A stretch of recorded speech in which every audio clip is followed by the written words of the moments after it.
History ज़्यादातर winners के versions में लिखी जाती है, लेकिन कुछ कहानियाँ, कुछ इवेंट्स इतने डिस्टर्बिंग होते हैं, इतने भयानक होते हैं कि हिस्ट्री खुद उन्हें भूलना चाहती है। वर्ल्ड वॉर 2 के दौरान यूरोप में नाजी कैंप्स थे हिटलर के, ये हम सबको पता है। Here's the Folterkammer torture chamber in Maidanek. It is a lasting monument to German scientific genius. लेकिन जापान के पास भी कुछ था, जहाँ साइंस का यूज़ क्योर करने के लिए नहीं बल्कि ह्यूमन डिस्ट्रक्शन के लिए किया जाता था। जहाँ डॉक्टर्स अपनी हिपोक्रेटिक ओथ भूलकर डेथ को स्टडी मटेरियल बनाते थे। और सबसे शॉकिंग बात, इसके मास्टरमाइंड को कभी सजा ही नहीं मिली। ये कहानी है डॉक्टर्स की, साइंटिस्ट की, विक्टिम्स की और उन एक्सपेरिमेंट्स की जो जिंदा इंसानों पर किए गए। ये कहानी है यूनिट 731 की।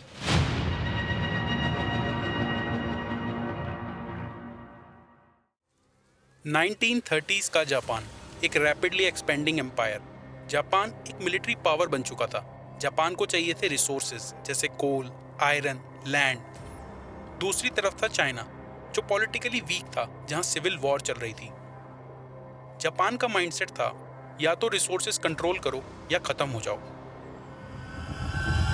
1931 में जापान ने मंचूरिया, जो चाइना का एक पार्ट है, उस पर कब्जा कर लिया और 1932 में उसे मानशुको नाम का एक पपेट स्टेट बना दिया।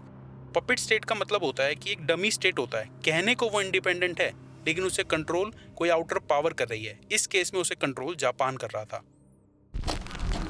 जापान को लगता था कि फ्यूचर वॉर सिर्फ गन्स या बॉम्ब से नहीं जीती जाएंगी, डिजीजेस भी एक वेपन हो सकता है।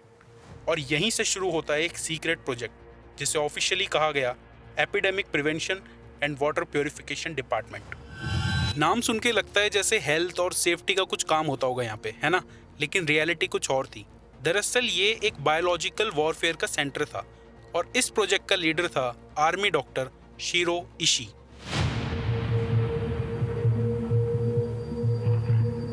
शीरो इशी एक आर्मी मेडिकल ऑफिसर था, माइक्रोबायोलॉजिस्ट था और बायोलॉजिकल वेपन स्पेशलिस्ट था।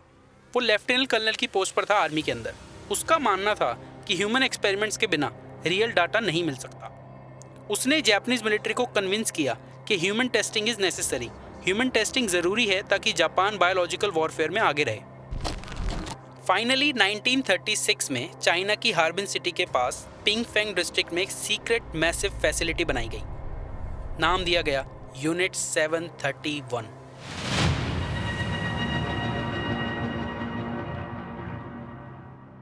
जहां पर लैबोरेटरीज थी, क्रीमेटोरियम था, प्रिजन सेल्स थे, एयरफील्ड्स थी, बॉम्बिंग टेस्टिंग ग्राउंड थे, सब था। बस एक चीज नहीं थी, human rights. Initially according to some reports, Shiro Ishii को परमिशन नहीं मिल रही थी यूनिट ओपन करने के लिए। लेकिन यहाँ पर आता है एक इंपॉर्टेंट कैरेक्टर, शिकाहिको कोइजुमी, जो शीरो इशी के मेंटोर थे और जापान में इन्हें फादर ऑफ केमिकल वॉरफेयर भी कहा जाता है। इन्होंने शीरो इशी की हेल्प की यूनिट ओपन करने के लिए। बाद में जाके ये जापान के हेल्थ मिनिस्टर भी बनते हैं, लेकिन अल्टीमेटली सुसाइड कर लेते हैं। ये आपको आगे पता चलेगा कि ये ऐसा क्यों करते हैं।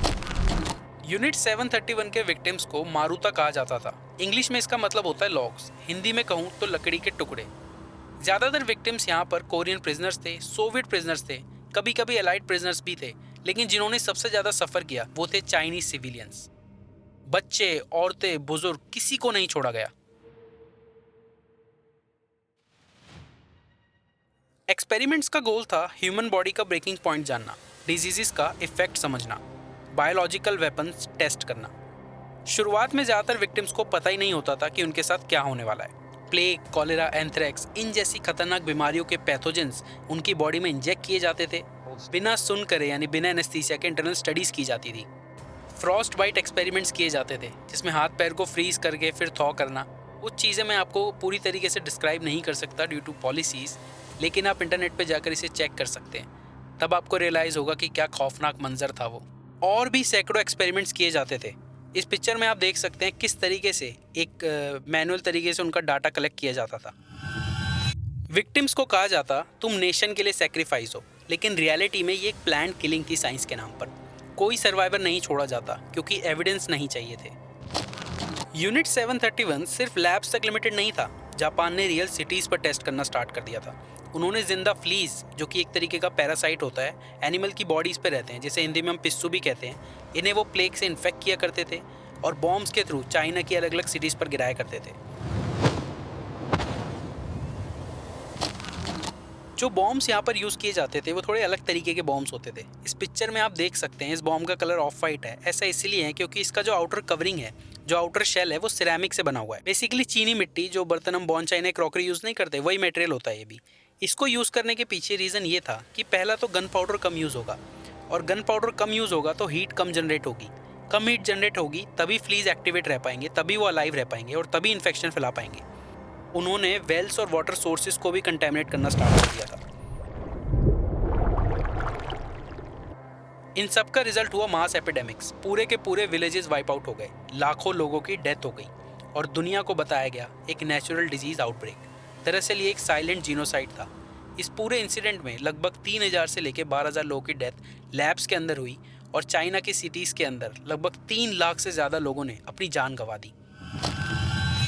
1945 आ चुका था, जापान हार रहा था।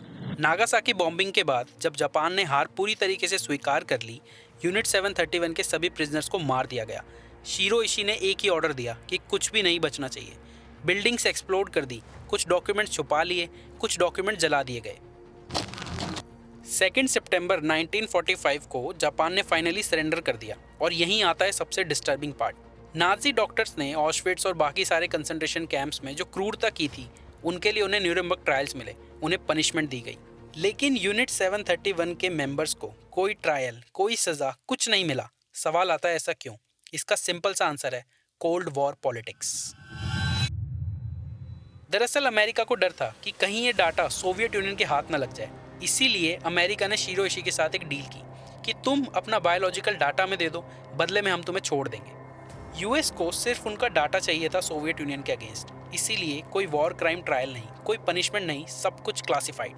यूनिट 731 के ज़्यादातर मेंबर्स साइंटिस्ट बन गए, टॉप डॉक्टर्स बन गए, फार्मा कंपनी के बड़े बड़े लीडर्स तक बन गए, यहाँ तक कि यूनिवर्सिटी में प्रोफेसर तक बन गए, और विक्टिम्स का नाम हिस्ट्री से हमेशा के लिए मिटा दिया गया।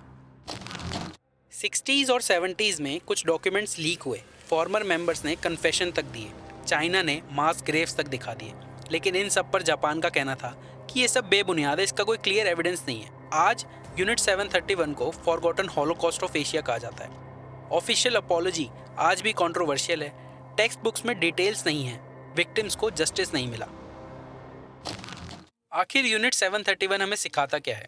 यूनिट 731 हमें सिखाता है कि साइंस बिना एथिक्स के डेंजरस होती है, और पावर जब अकाउंटेबिलिटी से ऊपर हो जाए, ट्रुथ को सप्रेस किया जाता है। वीडियो को यहाँ पर ख़त्म करते हैं, लेकिन जाते जाते एक बार आप इस वीडियो का डिस्क्रिप्शन ज़रूर पढ़िएगा, आपको एक इंटरेस्टिंग चीज़ पता चलेगी।